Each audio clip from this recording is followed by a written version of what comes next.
launch and rollout of a Duel in the Somme. This is the comic adaptation of a story by Ben Bova. I did the adaptation script with Ben, and Bill did the illustration, and the color, Bill Holbrook, ladies and gentlemen, Kevin Bell, and on the fast track, and St. Higgins. Okay, wow, we have to talk about things. Now, do we have any update on Ben's condition? Because Well, Ben was supposed to be here. Yeah, Ben was supposed to be here. It's not the plague. That's the only thing that I actually know about. I think he may still be in the hospital in New Mexico. I haven't gotten word that he's out of the hospital yet, but that he's out of the hospital. Okay, fantastic. That's good. That's really good news. Yeah, it's just I think it's just the flu. Yeah, but yeah, he was at Bubonicon. Not even kidding you. And he's like, they think it may be the plague. There's a colony. This is the plague. He said, this is the plague capital of North America, first of all. And second, he said, there's a colony of woodchucks, a suspect colony of woodchucks near my hotel. And I'm not sure, but I actually think they may have had to kill some of the woodchucks to test them for plague. So, shame about the woodchucks, but fortunately we know it is not the plague, and I'm glad to hear he's out. I hadn't gotten news about that, so that's cool. For those of you who came specifically to get Ben's autograph on one of these things, we can still make that happen. We're planning to sell them here at the con for $8. We have them here, and we have them at the thumb and referral table. But what we will do is, if you do the same things on the website, if you pay $10, we'll cover the postage to send it out to either Ben in New Mexico to have it signed there, or Florida when he gets home. And we'll get all our signatures on it. So if you want to do that, then it'll be a little while to get it to you, but we will ship a box of them out to him to sign. And you can still get all, from being here, you can still get all our signatures on them. So. Or, hey, what a suggestion and segue. Yes, for those of you in this area who are, or even out of it, if you're willing to travel this far, Ben Bova will be guest of honor, author guest of honor at next Balticon, which is Memorial Day in Hunt Valley, Hunt Valley, Maryland. And so you could buy your $8 copy and have our signatures on it, and then take it to Balticon and meet Ben. So I'm going to Balticon. You can't make it, right? That's the same weekend as the National Cartoon Society convention, where they had the Rubin Awards, and I am going to submit Earthworld for the comics book category award. Neat. Whoa! Very honored. Thank you. No, I'm not going to say that. I'm sorry, I'm not going to say that. Moving right along.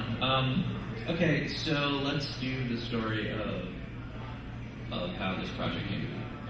So I was Philk guest of honor at Mid-South Con in Memphis in 2008. And Dr. Bova happened to be science guest of honor.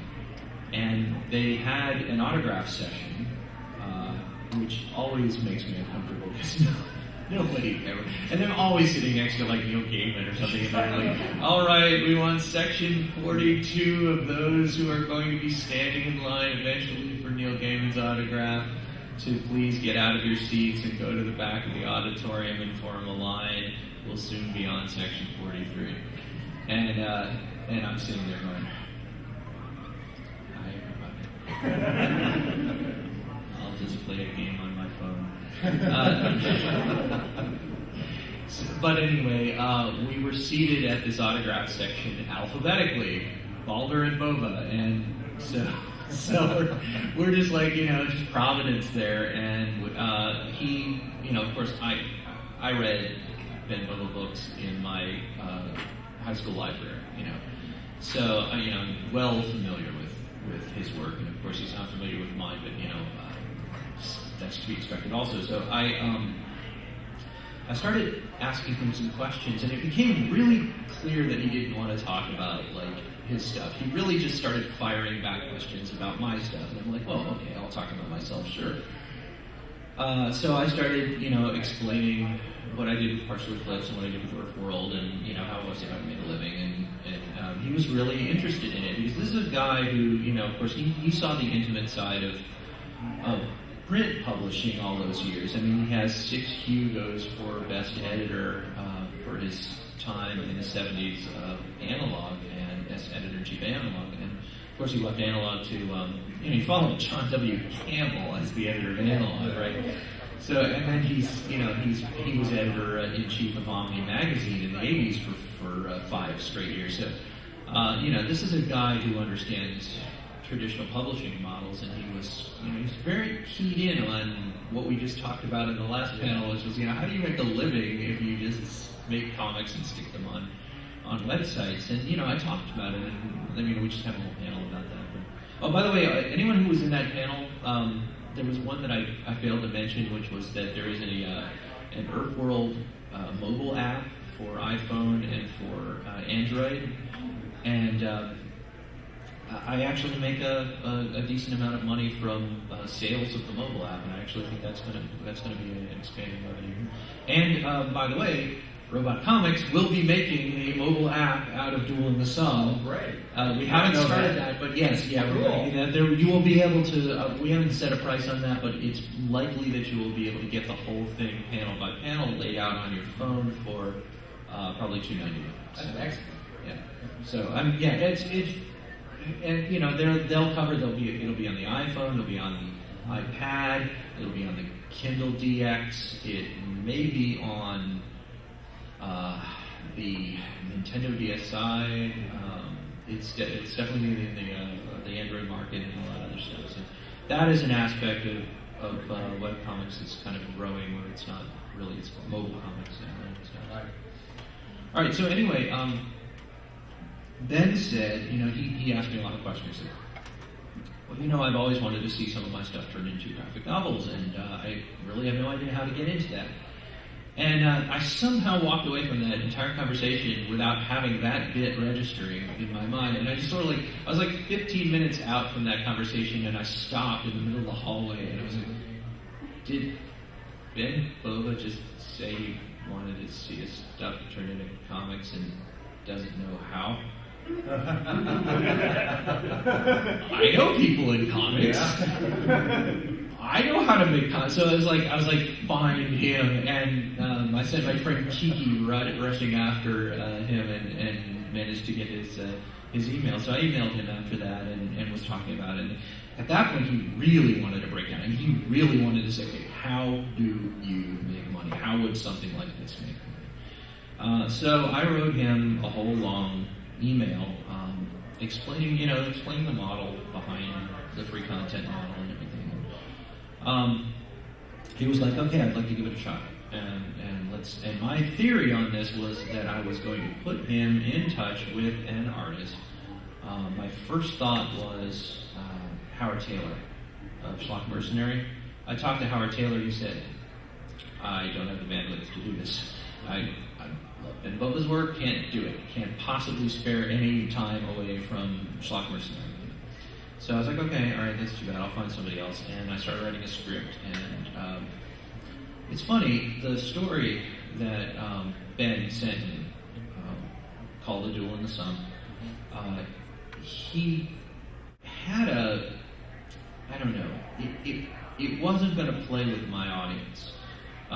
The story was a little bit different from what I turned into the script into. Have you read this? Did I send you the story? Oh, good. I'm going to have your script. Yeah, I'm sorry. No, you've only seen my script, exactly. Yeah. So he gave me this 4,000-word story that I eventually turned into an 8,000-word script. Which, somebody asked me at Oasis about how that happened. Pictures worth 1,000 words. Yeah, it was kind of it. Yeah, you have to describe what happens in every panel and all that stuff. And I did a lot of research to hand that script to you and give you, visual references and things like that. But, that helped a lot. I'm glad. I mean, I was trying to, okay, with Earth World, I've been working with Jamie Noguchi. The issue that happened was that we needed to wrap up Book 1 on Earth World, and that was my priority and was taking all my time. We finished Book 1 on Earth World. We had to move to our own site. Harknell, who is co-chair of this event, is our web developer, and he, I had to work with him for months developing the website and getting it to be the way it was. Jamie left Earth World, and I had to find another artist. I had to figure out how ads would work. I had to launch the subscription program. I had to manage it. I had to get a script for Book 2 written. And it ended up that it dragged on and on and on, where I felt every single month, I was like, this is the month that I'm going to pick up Duel in the Somme, and I'm going to apologize to Dr. Bova. I hadn't gotten any emails from him. He was very patient. And what I was unaware of until ridiculously late was that his wife passed away last year during this time that I was not. Yeah, I know. I didn't know that. His wife Barbara passed away a year ago this month. So, and I was not made aware of that until I saw him at Oasis and somebody told me. I was like, "Wow, are you kidding? I never said anything at all." But I felt terrible. But I mean, during that span, a lot happened. A lot happened with Earth World. A lot happened in Ben's life and everything. But I made it a sort of New Year's resolution this year that I was going to make this happen because it's a chance to work with Ben Bova. So I said, all right, I'm going to finish that script and I'm going to line up an artist. So when did I contact you? February. Okay. Yeah. So I first in January I cleared it with Ben that we were still a go and he still wanted to do it and apologized and explained it to him that it happened. And he was like, I'm really glad you didn't forget about this. Yeah.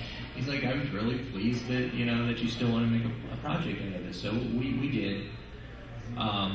And then I contacted you. Yeah. It was funny. Okay, now here's the new economy.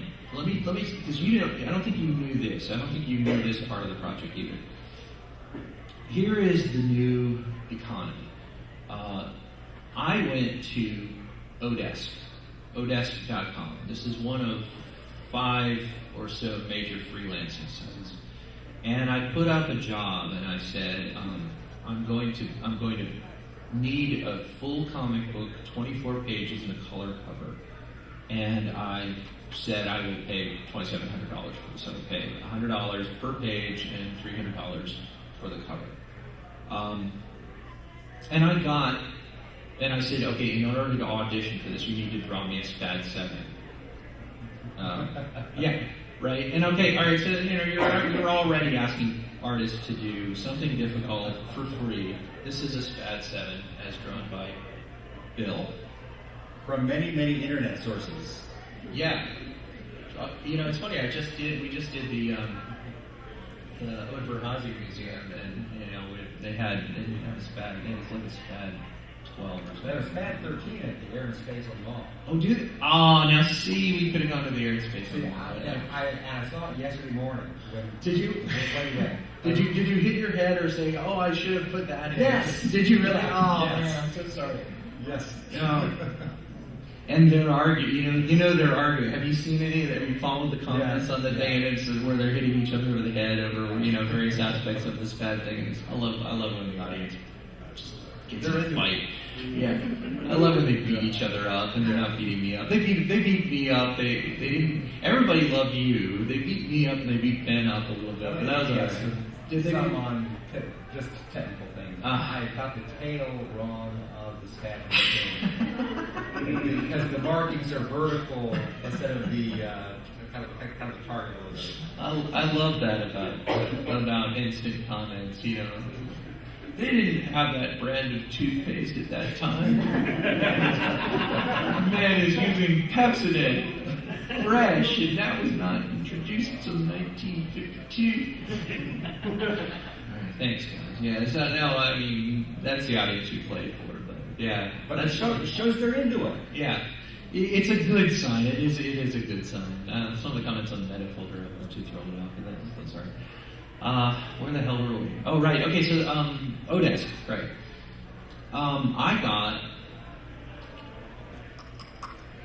I would say I got 50 artists auditioning for that comic.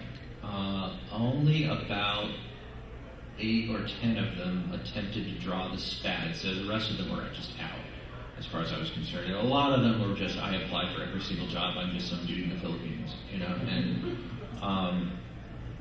and I never got one that just knocked my socks off. I never got one that said, this is really the one, this is who I need. I could have worked with about 3 of those 9, and been okay with them. But at some point, it was just one of these refrigerator moments where I'm just standing there going,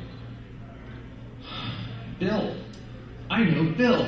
Bill could do this. This is office humor as much as anything else in this story, you know. And it's like, why, you know? So before I said okay to anybody who applied on Odesk, I was like, well, and none of them were as good as you know. So I was like, let's take a shot. Let's see if Bill is available. So you were my second of the people that I knew. You were my second choice after Howard. Well, he's great too. I'm a big fan of his. Howard, yeah, is fantastic, and he's he was just in Australia to lose his second Hugo nomination to Phil Folio, who won second year in a row. Girl Genius won the Hugo for best graphic stories, you know. Anyway, so that's when I asked you. And I'll take the story from my point of view. Rob and I have known each other, I guess, since I think we got a Trinitron. Yeah. Out in Green. Yeah, that's way back. And we. Well, way back for me, not way back for you. Yeah. But at one point you gave me your CD, Rich Fantasy Lives. And this past February, I was driving my daughter home from school, and she has definite goth tendencies. so we were listening to. She's always a goth chick. Always a goth chick. To Billy Joel, she's always a woman. And we listened to some of the other cuts on. I hadn't listened to it in years, but this was for us, for our personal enjoyment. We get home, and I find your email waiting for me. That's weird. There's a weird bit of karma. And of course, the minute you said, you had me at Denver. Because I was reading his stuff when back in college when I was at Auburn. This was the late 70s. It was the Kinsman novels. Where you remember Ronald Reagan's SDI initiative where we were going to be zapping nuclear weapons from these platforms in space. Bova predicted that in a novel called Millennium. So when the SDI initiative rolled out, Bova said this. This was already. He predicted this. Probably where they got the idea. Probably. And I've been a big fan of his in every respect. So like I said, as soon as you said Bova, you had me. And I was just delighted to the opportunity to work with him, and I do want to meet him eventually. Yeah.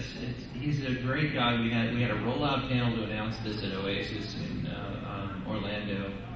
I was Phil go there, and he's out of Naples, and so he's gone to Oasis a bunch of times. And, we just had this absolutely fantastic panel, and he just kept amazing me.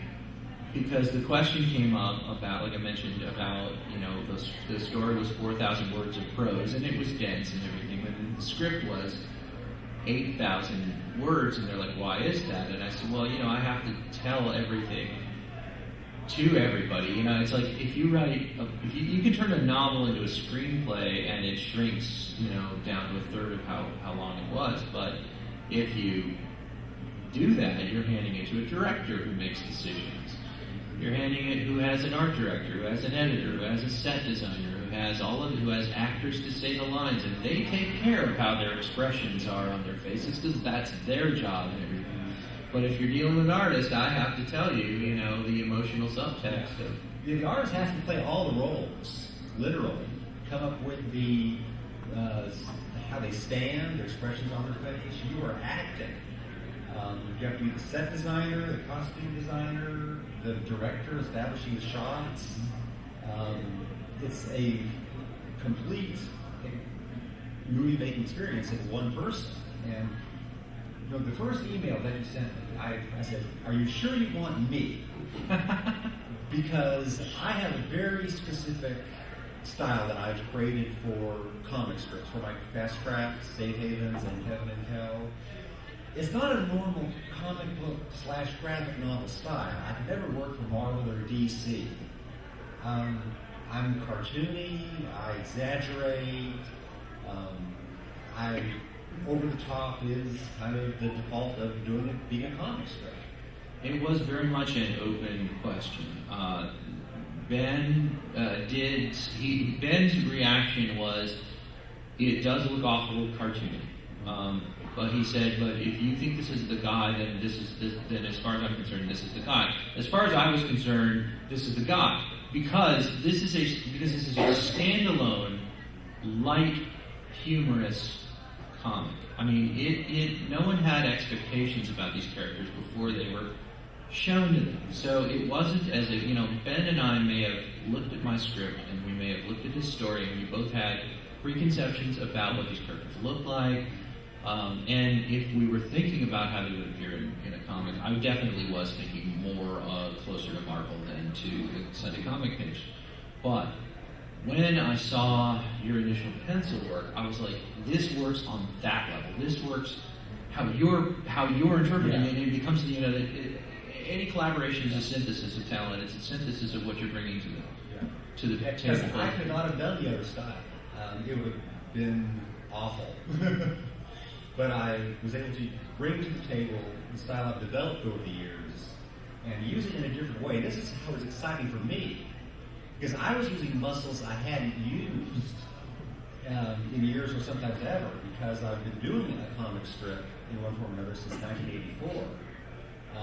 But I've only done 3 24-page comic books. Right. When have you ever been able to do a half-page splash panel? Yeah. Right.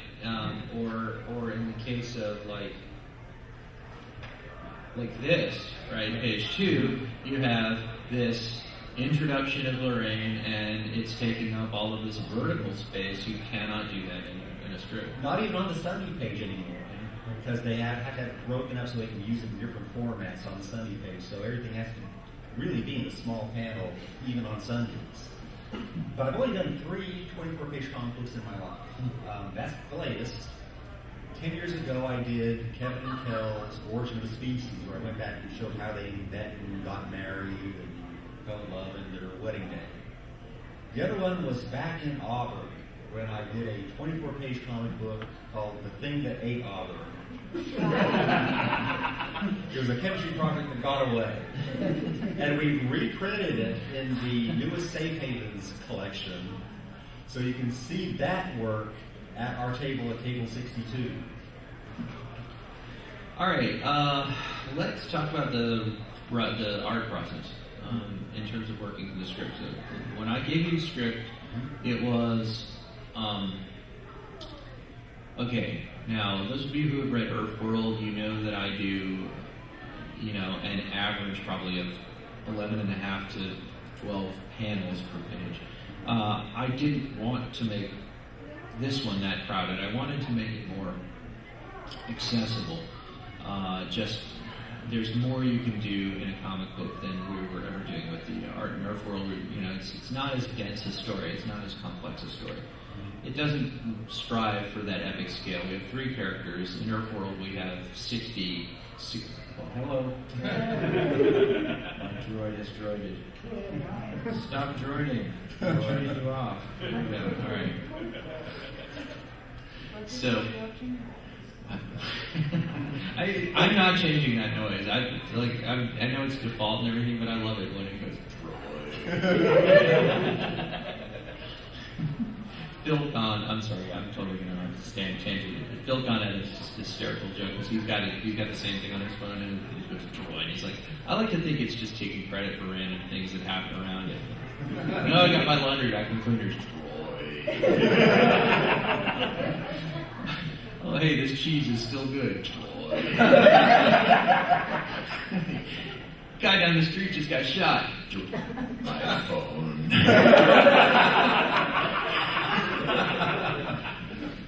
I totally Phil's joke. I just brought it to life.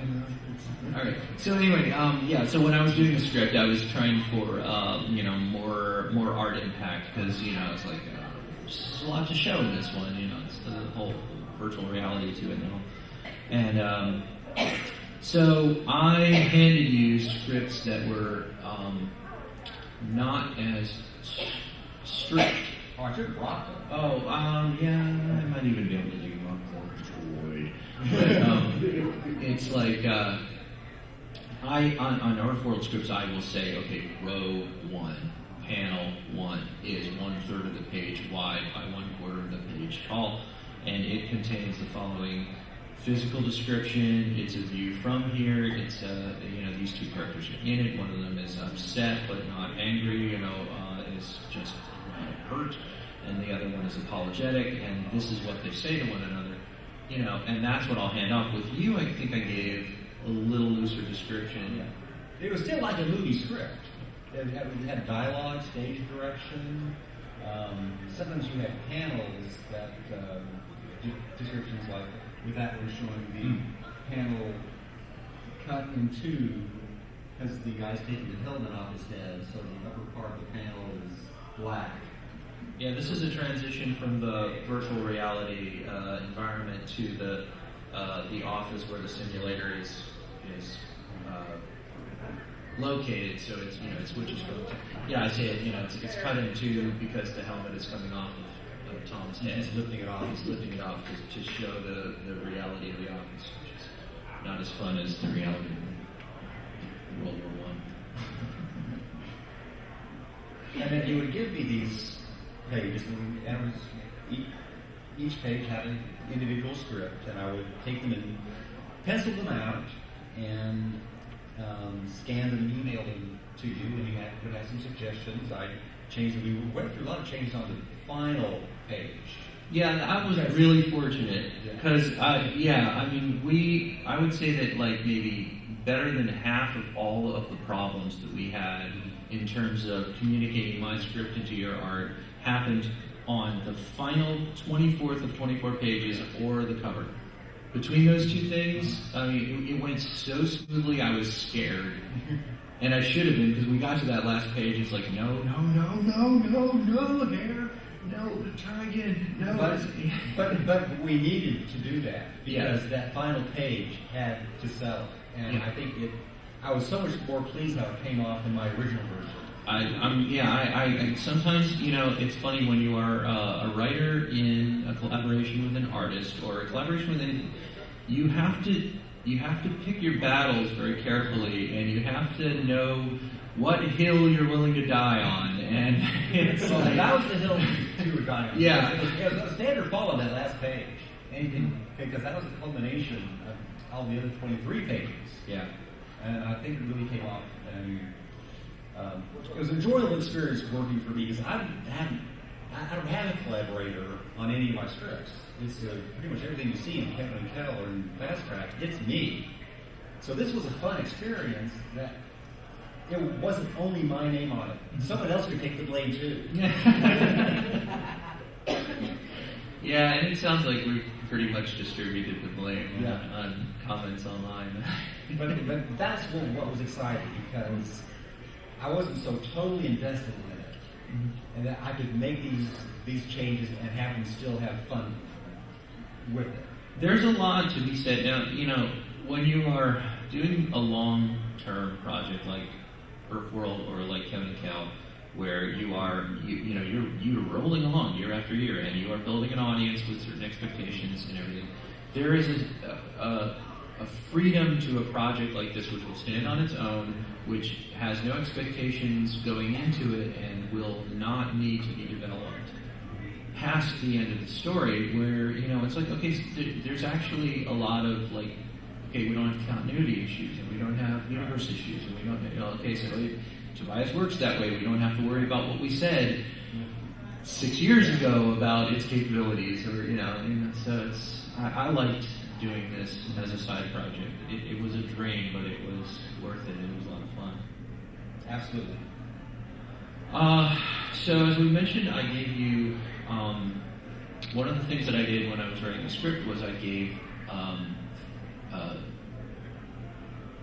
Google image search provided a lot of visual references that I could include. Like, I think there was an actual photograph, like this panel here. If you can see it, it's got a lot of words where he's flying over the head of the troops. They're marching down the Champs-Élysées, and that was taken from an actual photograph that I found on Google image search. That's one of the aerial view of Paris. Yeah, looking for, I was doing searches on Paris 1918, Paris 1914, just trying to find good cues as something to say, all right, let's get this accurate. And now that was just the start. I probably printed out about 100 different images of the SPAD. It would have been so much more easier if I could just find a Revell model and construction with glue, like I used to do when I was 10. I should have sent you one. I should have made one and sent it to you. But I did, because I had to find out how to fire the gun. And it changes between the two models of SPADs, too. Yeah. We have the SPAD 7 early in the book, and then we have the SPAD 13 later, and it's two different gun configurations. Yeah. But I had to I finally discovered that with the SPAD 7, the controls are underneath the instrument panel. We had that, when he's doing the imaginary, I'm shooting you down motions that I had written in there, I was like, okay, but it looks kind of dumb. No, but that's the way you sort of look at it. So yeah, we went back and forth on a couple of these panels. It wasn't completely smooth sailing in the first 23 pages. Now, we haven't even talked about the plot.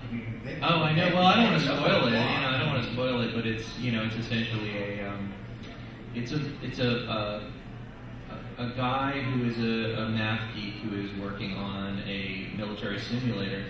The military simulator is meant to be a virtual environment that you could drop any data about any battlefield or battle space or even an entire war, an entire theater into this simulator and run it and just have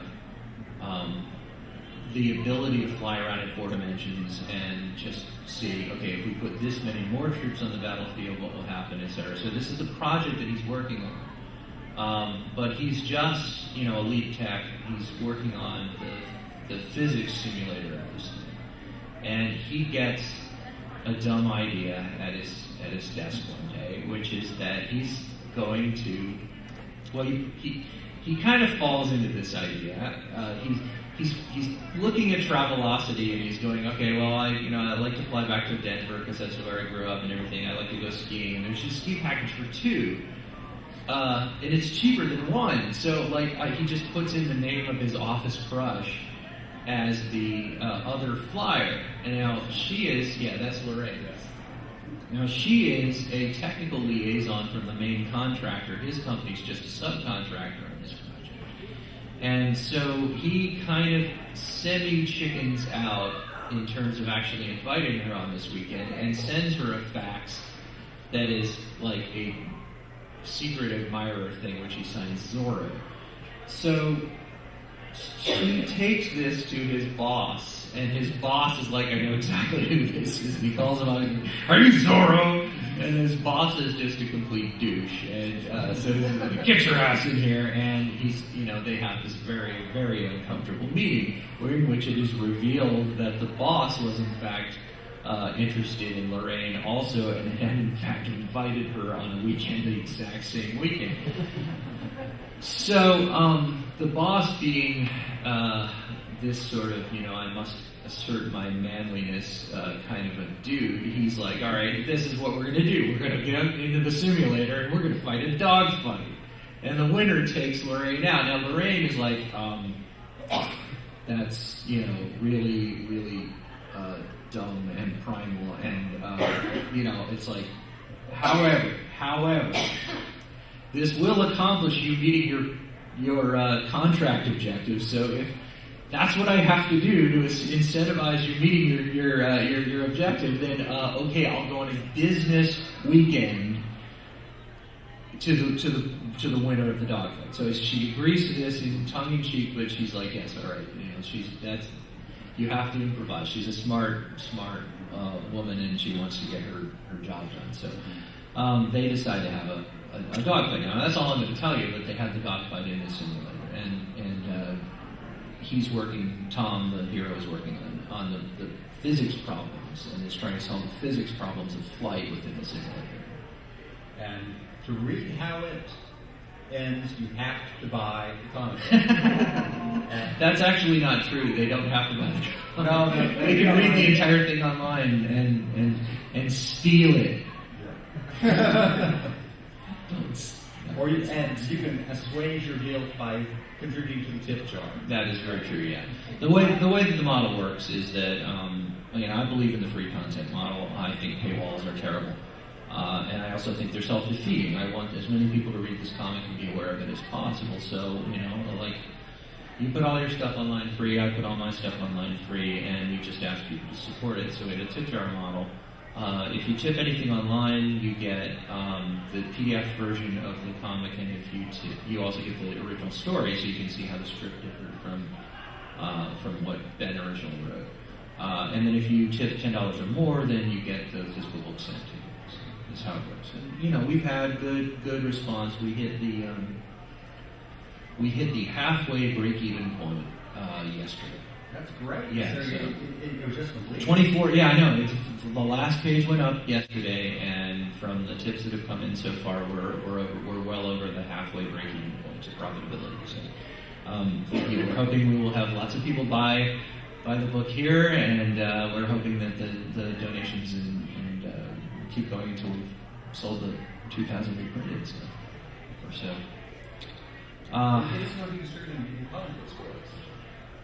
No, actually, I decided that I didn't really want that. Now, if we do a second printing, what we might do is, okay, if this model actually works, of taking an established illustrator, pairing with an established author, using me as liaison to, convert the author's writing into comic book format, which I'm completely in love with this medium right now. There's so much you can do storytelling-wise.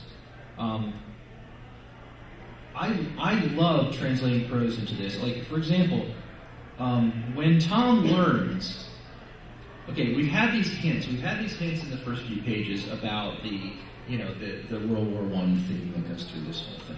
They're using World War I as a test bed, just because it's relatively known and relatively simple, and those, you'll eventually be able to plug any war into this simulator. But anyway, so when Tom finally figures out, is told, when Lorraine spills the beans about, you invited me to the Bahamas the same weekend. At that point, we have this scene, which is out of Tom's imagination, right? Where it's a scene of nighttime London in World War I, with zeppelins overhead and searchlights going on, right? And sirens going. The siren says, somewhere on the outskirts of London, sirens blared, searchlights came on, and then there's the inside panel, which has what's going on in the office, where he's like, "Great minds think alike, Mr. Kelso," and so it's like you can't do that. Really can't do that outside of a comic panel. And it was fun to throw that in. Visually, it was so grabbing, to just have that scene that appears nowhere else, but, once you register, you go, oh, yeah, right, that's a good analogy. And I looked up London street scenes during that era, or the Edwardian era, and a German Zeppelin. From World War, I mean, that was...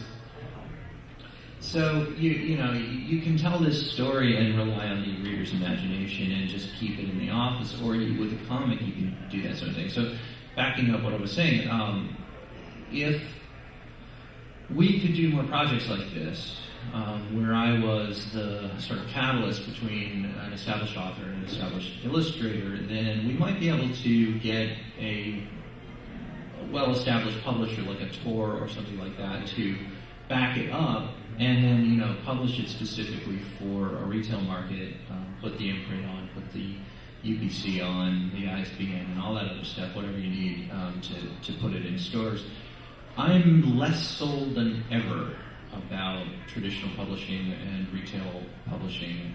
I think it's really going away in terms of being an opportunity for an independent creator.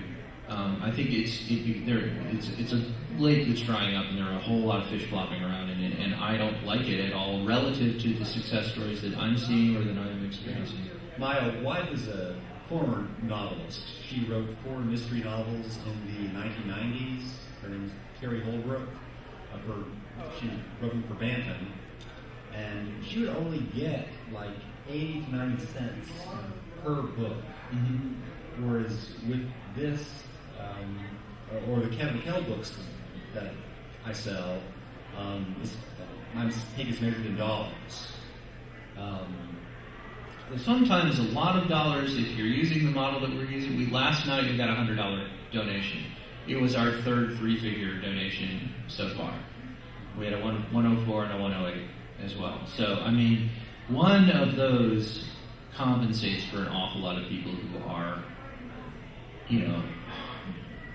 who would buy it and you get your 90 cents if they bought it on the bookshelf, or if they just read it for free and go away and never contribute to it. They go, that was dumb, whatever.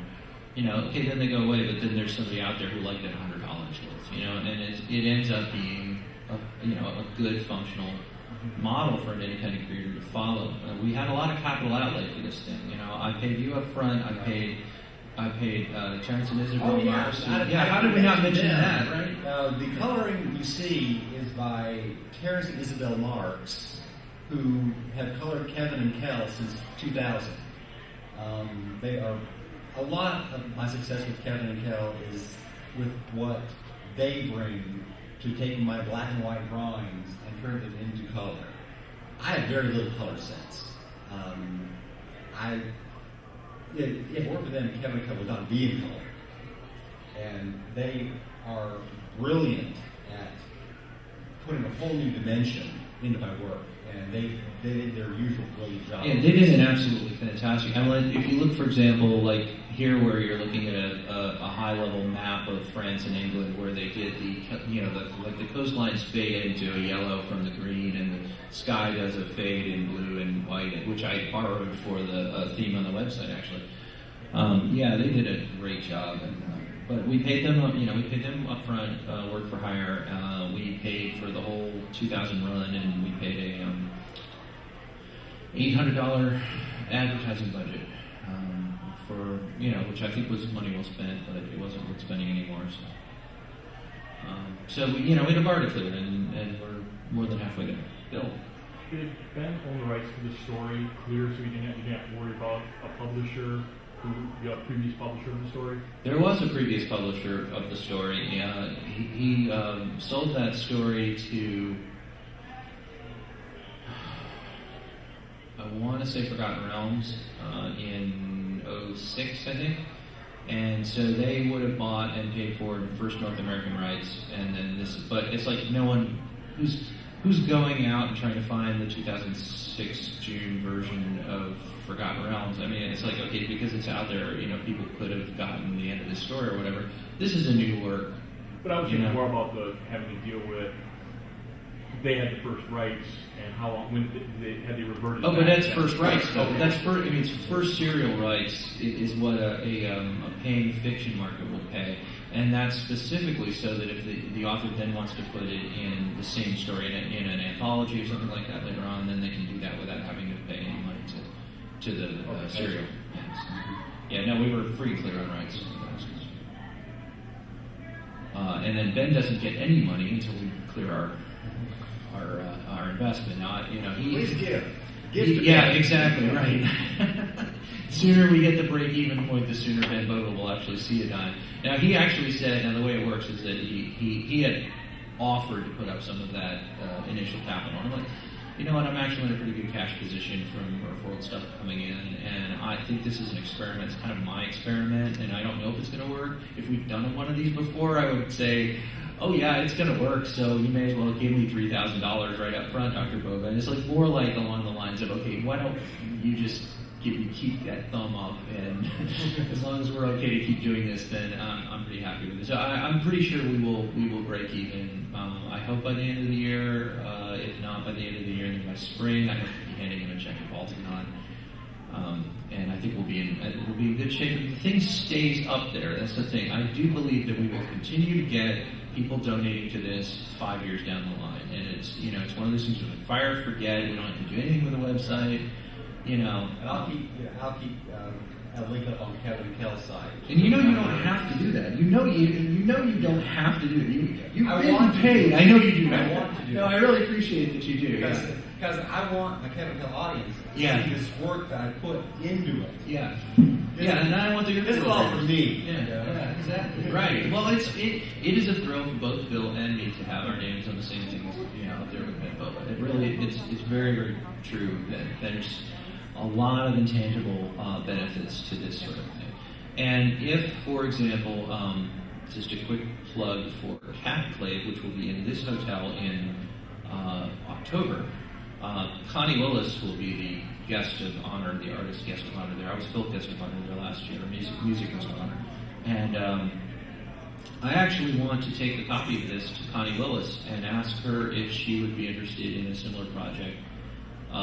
To say, could I buy the rights outright to a Connie Willis story, a short story of about the same length, and see if, there isn't another artist that I would, pair that would be perfect to that story.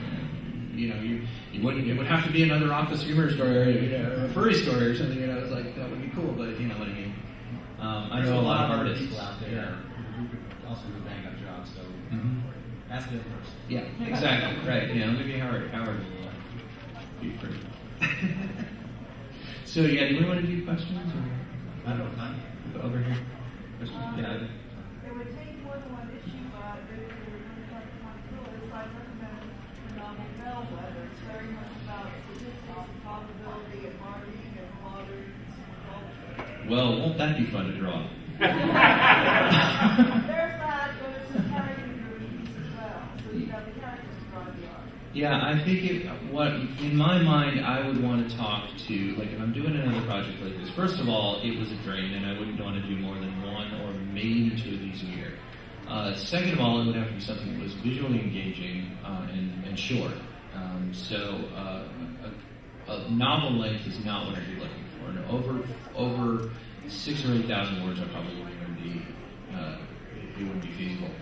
I would want, I think, going forward to offer the same sort of work for hire deal, because, if you sell a story like Duel in Somme to Forgotten Realms, 4,000 words, 6 cents a word maybe is what you're making. So, do the math on that. You're getting $250, $300 or whatever for your story.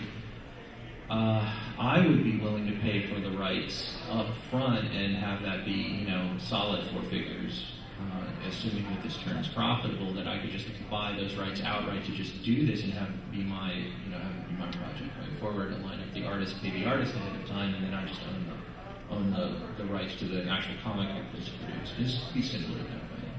And then, any author should be happy to, sell a short story for, 10 times market rate or something like that. It could be economically feasible in the model. I might really be onto something here. We'll see. We'll see how the donations go the rest of the year. Other questions? You all look at each other. It's not me. You better hurry up. No, come up with something. Come on, think about it. We're under so much pressure. There's only 40 of us. What? What's the time frame, again, from the time that you got acceptance and approval and the green light from all involved parties start to finish? How long did this take? Yeah, it's not fair to ask that question, kind of, because, because there was that huge break in the center.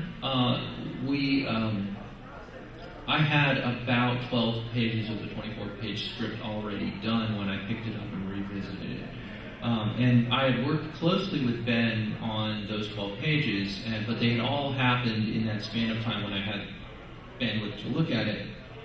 Earthworld took over my life. I stopped doing music. I handed off partially flips. It's just like I dropped everything but Earthworld because it was just demanding. When I finally picked it up again, it was still a side project. It was still a drain, and I was concurrent to you doing pencils. I was still writing pages of script to hand you, and we were in a race. Yeah, you said the first 12. Because I had them. And I was doing pencils from early March to June. And when we got the final page nailed down, the last week, it was like it was when I got home from Anthrocon. I think it was like June 26th. Yeah. And then we went to New York the next week. I took just a week off from my scripts, and I just went through an inking marathon. I did all 24 I'm not proud that it took that long. But and the cover in literally 7 days. But that was from working from very tight pencils. Yeah. Oh well, I mean those pencils were fantastic. You're right; they were pretty much what I got on the page.